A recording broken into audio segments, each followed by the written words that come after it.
Sugar has been part of the human diet since ancient times. It was introduced to the Western world by the Arabs, who brought both the plant and the knowledge for its cultivation to Sicily and Spain in the 8th and 9th centuries. However, sugar remained an expensive spice up until the 1800s, mainly due to the complexity of its production.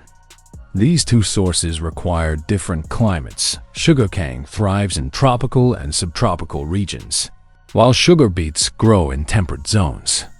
Cultivation starts with land selection, requiring fertile soil, good drainage, and access to water. Sugarcane is typically propagated using stem cuttings, while sugar beets are grown from seeds. Sugarcane takes about 12 to 16 months to mature. When ready, it is harvested using specialized machinery that chops and loads the stalks into transport trucks. Once at the mill, the cane is unloaded onto receiving tables where it undergoes cleaning to remove soil, rocks, and leaves using strong water jets and combing drums. The cleaned cane is crushed by rotating hammers to break it into small pieces and fed into a milling tandem large cylindrical machines that extract juice from the cane by compressing it. The extracted juice flows into a collection vat, while the dry leftover pulp, called bagasse, is burned as fuel to power the mill. The juice undergoes various tests in the mill laboratory, the most important being sugar concentration, determined using a polarimeter. This helps ensure product quality, optimize yield, and guide pricing. Next, the juice falls through a 10-meter tower where sulfur dioxide vapors are passed upward in a process called sulfitation, which sterilizes and preserves the juice.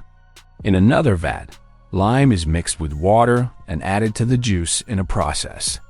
The color changes from brown to yellow as impurities settle over 2 hours in clarification tanks. The leftover sludge or mud is filtered to extract residual sugar and then used as fertilizer in cane fields. The clarified juice is boiled through evaporators that remove about 2/3 of its water content, increasing sugar concentration from 15% to over 60%. This thick syrup then collects in 15-ton tanks, where any remaining impurities are skimmed off with rotating paddles. As the syrup saturates, a dense mixture called massiquid forms and is transferred to crystallizers, where it is slowly stirred and cooled.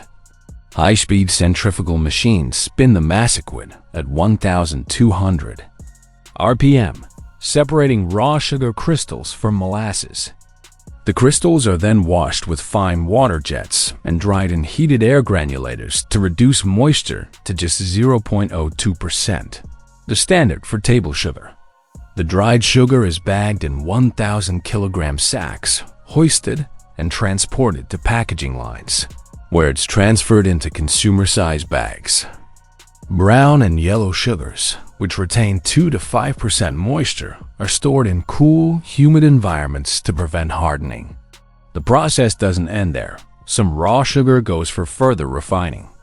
It's dissolved in hot water, filtered through carbon or bone char to remove impurities, and recrystallized into white sugar of 99.9% purity. This refined sugar is dried, sifted, and packed into everything from industrial bulk sacks to small household bags. Various sugar types, granulated, powdered, demerara, turbinado, muscovado, and liquid forms like glucose syrup serve different roles in the food industry. Sugar not only sweetens, but also affects texture, moisture retention, browning, fermentation, and preservation. The world's top sugar producers include Brazil, India, China, Thailand, and the US. It's a global staple, a culinary necessity, and a scientific marvel wrapped into a single tiny crystal. So next time you enjoy a cookie, a spoon of syrup, or a sweet cup of tea, remember behind every grain of sugar lies a story centuries in the making. The jelly bean is a colorful treat, loved by children, dentists, and corrupt politicians alike. While widely accepted as candy, few people realize the disturbing, sugar-coated truth behind its origins. No one knows exactly when the jelly bean was invented. Today, Jelly beans come in dozens of colors, all of which manage to taste equally suspicious. Scientists have tried to crack the flavor code, but every attempt has led to burnout, mental breakdowns, or spontaneous tooth decay.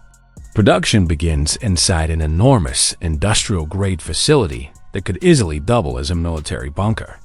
Massive kettles heat sugar to a scalding 347 degrees Fahrenheit, a temperature hot enough to caramelize your hopes and dreams. Into this molten sugar bath goes pectin, starch, food coloring, artificial flavors, and, depending on the shift supervisor, a splash of moral compromise. As robotic arms stir the liquid, it thickens into a sticky syrup resembling liquid ambition. It is then poured into trays lined with starch molds, which give jelly beans their signature shape, somewhere between an oval, a kidney, and a cartoon teardrop. Once filled, the trays are sent off to a drying room. That's where the legal story ends. But across the factory, things take a more creative turn. A select batch of the candy finds its way into a facility that's not entirely on the books. It's a Colombian cocaine plant conveniently disguised as a Nebraska corn silo. Here, workers in lab coats scrape bricks of cocaine from stainless steel machines with the kind of casual indifference you'd expect from billionaires. This cartel is so wealthy, they've stopped caring about money entirely and now inject cocaine directly into their marketing strategies. In a plot twist nobody expected except maybe the DEA. The same molds used for jelly beans are filled with cocaine-laced sugar syrup. Just like that, we have jelly beans that are 30% sugar, 60% narcotics, and 10%. This is fine. The beans continue their journey into industrial drums that toss them around like a washing machine full of Ouija Skittles. A shape-shifting sweetener with a history of sabotage, liquid has returned with all eyes. Blue liquid, a brooding anti-hero with a tragic backstory. And wage slave liquid, an overworked intern just trying to make rent. The trio attempts to regulate sugar levels, but their efforts are foiled when red liquid arrives. A villain powered by racism, social media rants, and artificial cherry flavoring, red liquid disrupts the process, ensuring that each jelly bean becomes a hyper-concentrated orb of sugar-fueled chaos. As if that weren't enough, the beans are then dipped in carnauba wax, the same wax used on luxury cars and broken dreams. This coating makes the beans glossy, indestructible, and utterly flavorless. Because apparently, if something tastes good, the food industry is morally obligated to ruin it. After waxing, the beans spin and dries until they solidify. But if they spin too long, a horrifying transformation occurs. They turn purple. And purple means danger. Purple jelly beans are to be avoided at all costs. They're not just stale, they're sentient. They've developed opinions, Twitter accounts, and a manifesto. If you encounter a purple jelly bean, do not engage. With danger looming, the beans are finally funneled into the packaging area. At this point, how it's made typically ends its episode. But today, things are different. The candy floor has erupted into a full-scale rebellion. The orange beans, long confused for peach, have unionized. Speaks one word: revenge. Across the globe, Easter baskets begin to shake. Candy shops go dark. Children laugh as they unknowingly unwrap ticking sugar bombs. Jelly beans have risen. They demand freedom, flavor accuracy, and the abolition of popcorn flavor. Somewhere, Ronald Reagan's ghost watches silently, regretting deregulation. The factory burns. Marshmallow and cherry-scented smoke fills the air. A narrator voice cuts in as the screen fades to black. How It's Made would like to sincerely apologize for doing an episode on jelly beans. We had no idea it would lead to the collapse of Western civilization. In a post-credits scene, a single purple jelly bean rolls across a desert wasteland. It pauses, looks at the camera, and says, "Season 2 coming soon." If you enjoy this video, make sure to like and subscribe for more updates.